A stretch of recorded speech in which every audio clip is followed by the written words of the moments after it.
Kisah sebuah riwayat, kisah barodat di Aceh Raya. Lam karu Aceh timungan barat non barat, di sebuah tempat muno cerita. Nasi doane emosi ada, lam jut saat tuangan poma, ditanyong ba ama ayah jinopat hai jinopat, dilon rindu tat kena rupa.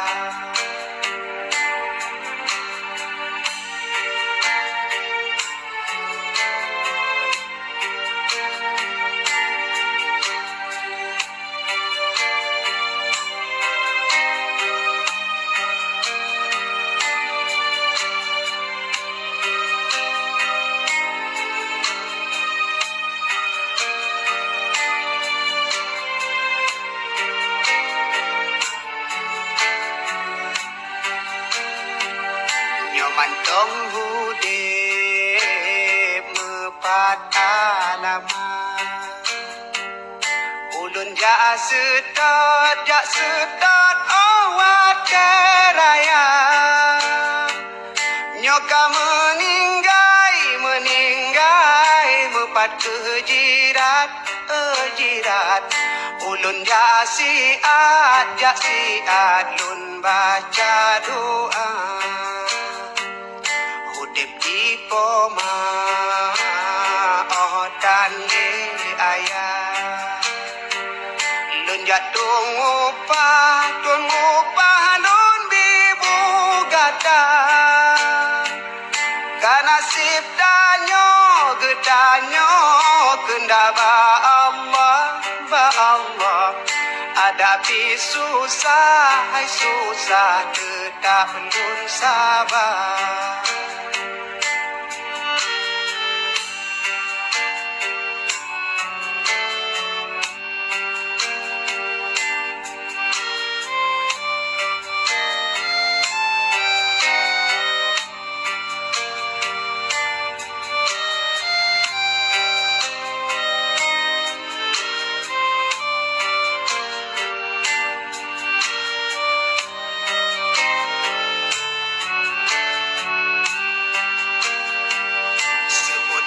Poma anemu tua,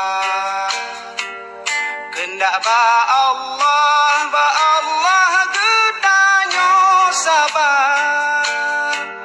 Bek butuh asa cobaan Allah ya Allah, sabar ngon tabah dudo bahagia. Laki doa kali ba Allah, ubi musibah bele dekat. Aceh beaman bele rodara, seramo Mekah bukan agama. Seramo Mekah bukan agama.